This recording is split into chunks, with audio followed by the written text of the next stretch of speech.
Roughing It by Mark Twain, Chapter 68.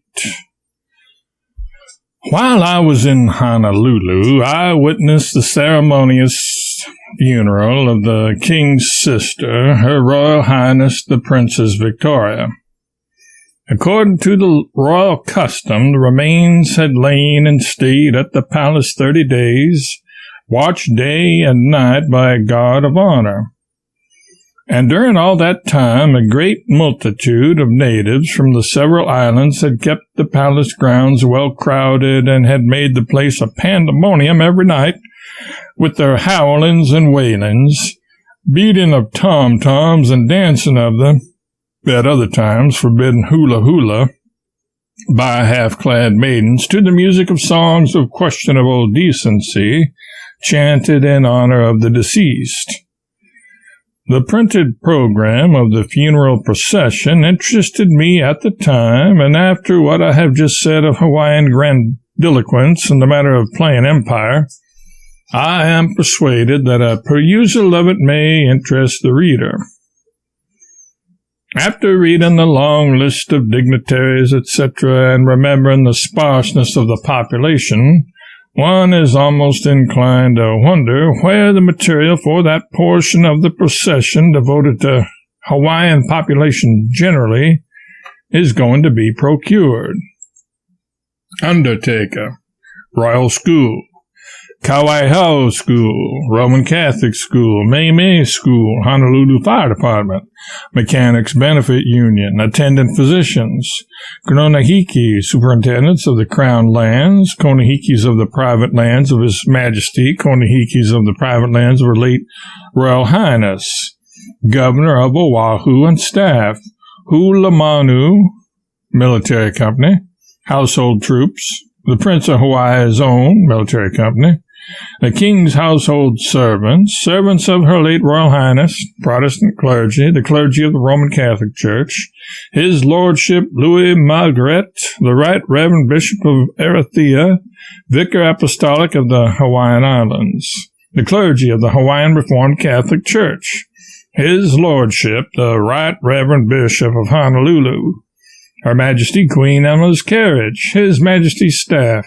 carriage of Her late Royal Highness, carriage of Her Majesty the Queen Dowager, the King's Chancellor, Cabinet Ministers, His Excellency the Minister Resident of the United States, HBM's Commissioner, HBM's Acting Commissioner, Judges of Supreme Court, Privy Councilors, members of Legislative Assembly, Consular Corps, Circuit Judges, Clerks of Government Departments, members of the Bar, Collector General, Custom House officers, and officers of the Customs, Marshal and Sheriffs of the different islands, King's Yeomanry, foreign residents, Ahui Kamu Manu, Hawaiian population generally, Hawaiian Cavalry Police Force. I resume my journal at the point where the procession arrived at the Royal Mausoleum. As the procession filed through the gate, the military deployed handsomely to the right and left and formed an avenue through which the long column of mourners passed to the tomb. The coffin was borne through the door of the mausoleum, followed by the king and his chiefs, the great officers of the kingdom, foreign consuls, ambassadors, and distinguished guests, Burlingame and General Van Valkenburg. Several of the kahilis were then fastened to a framework in front of the tomb, there to remain until they decay and fall to pieces, or, forestalling this, until another scion of royalty dies. At this point of the proceedings, the multitude set up such a heartbroken wailing as I hope never to hear again. The soldiers fired 3 volleys of musketry, the wailing being previously silenced to permit of the guns being heard. His Highness Prince William, in a showy military uniform, the true prince, the scion of the house overthrown by the present dynasty, he was formally betrothed to the princess but was not allowed to marry her, stood guard and paced back and forth within the door. The privileged few who followed the coffin into the mausoleum remained some time, but the king soon came out and stood in the door and near one side of it. A stranger could have guessed his rank, although he was so simply and unpretentiously dressed, by the profound deference paid him by all persons in his vicinity. By seeing his high officers receive his quiet orders and suggestions with bowed and uncovered heads, and by observing how careful those persons who came out of the mausoleum were to avoid crowding him, although there was room enough in the doorway for a wagon to pass, for that matter, how respectfully they edged out sideways, scraping their backs against the wall and always presenting a front view of their persons to His Majesty, and never putting their hats on until they were well out of the royal presence. He was dressed entirely in black, dress coat and silk hat, and looked rather democratic in the midst of the showy uniforms about him. On his breast he wore a large gold star, which was half hidden by the lapel of his coat. He remained at the door a half hour and occasionally gave an order to the men who were erecting the kahilis, ranks of long-handled mops made of gaudy feathers sacred to royalty. They are stuck in the ground around the tomb and left there, before the tomb. He had the good taste to make one of them substitute black crape for the ordinary hempen rope he was about to tie one of them to the framework with. Finally, he entered his carriage and drove away, and the populace shortly began to drop into his wake. While he was in view, there was but one man who attracted more attention than himself, and that was Harris, the Yankee Prime Minister.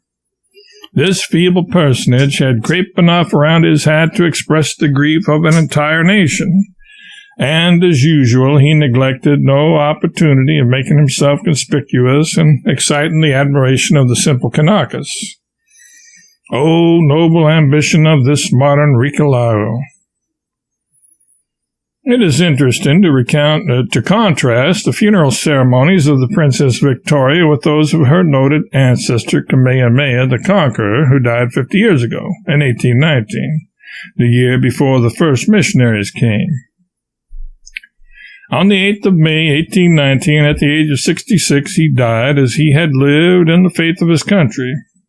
It was his misfortune not to have come in contact with men who could have rightly influenced his religious aspirations. Judged by his advantages and compared with the most eminent of his countrymen, he may be justly styled not only great but good. To this day, his memory warms the heart and elevates the national feelings of Hawaiians.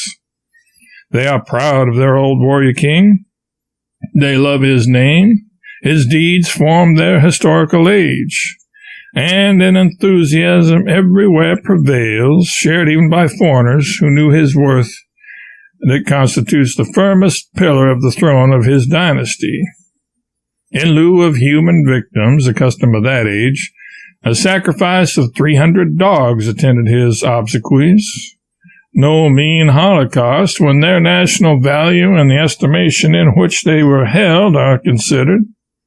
The bones of Kamehameha, after being kept for a while, were so carefully concealed that all knowledge of their final resting place is now lost. There was a proverb current among the common people that the bones of a cruel king could not be hid. They made fish hooks and arrows of them, upon which, in using them, they vented their abhorrence of his memory in bitter execrations. The account of the circumstances of his death, as written by the native historians, is full of minute detail, but there is scarcely a line of it which does not mention or illustrate some bygone custom of the country. In this respect, it is the most comprehensive document I have yet met with. I will quote it entire. When Kamehameha was dangerously sick and the priests were unable to cure him, they said, "Be of good courage and build a house for the god," his own private god or idol, "that thou mayest recover."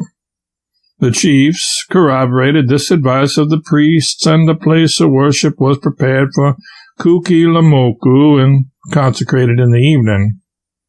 They proposed also to the king, with a view to prolong his life, that human victims should be sacrificed to his deity, upon which the greater part of the people absconded through fear of death, and concealed themselves in hiding places till the taboo, means prohibition, we have borrowed it, or sacred. The taboo was sometimes permanent, sometimes temporary, and the person or thing placed under taboo was for the time being sacred to the purpose for which it was set apart. In the above case, the victim selected under taboo would be sacred to the sacrifice in which destruction impended was past. It is doubtful whether Kamehameha approved of the plan of the chiefs and priests to sacrifice men, as he was known to say, "The men are sacred for the king," meaning that they were for the service of his successor. This information was derived from Liho-Liho's son. After this, his sickness increased to such a degree that he had not strength to turn himself in his bed. When another season consecrated for worship at the new temple, Heiau, arrived, he said to his son Liho-Liho, "Go thou and make supplication to thy God. I am not able to go and will offer my prayers at home." When his devotions to his feathered god Kukilomoku were concluded, a certain religiously disposed individual who had a bird god suggested to the king that through its influence his sickness might be removed. The name of this god was Piao. His body was made of a bird now eaten by the Hawaiians and called in their language Aloe. Kamehameha was willing that a trial should be made, and 2 houses were constructed to facilitate the experiment. But while dwelling in them, he became so very weak as not to receive food. After lying there 3 days, his wives, children, and chiefs, perceiving that he was very low, returned him to his own house. In the evening he was carried to the eating house, where he took a little food in his mouth which he did not swallow, also a cup of water. The chiefs requested him to give them his counsel, but he made no reply and was carried back to the dwelling house. But when near midnight, 10 o'clock perhaps, he was carried again to the place to eat, but as before he merely tasted of what was presented to him. Then Kekiawa addressed him thus: "Here we all are, your younger brethren, your son Liho-Liho and your foreigner. Impart to us your dying charge that Liho-Liho and Kahumanu may hear." Then Kamehameha inquired, "What do you say?" Kaikiawa repeated, "Your counsels for us."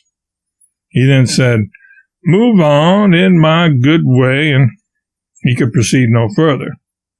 The foreigner, Mr. Young, embraced and kissed him.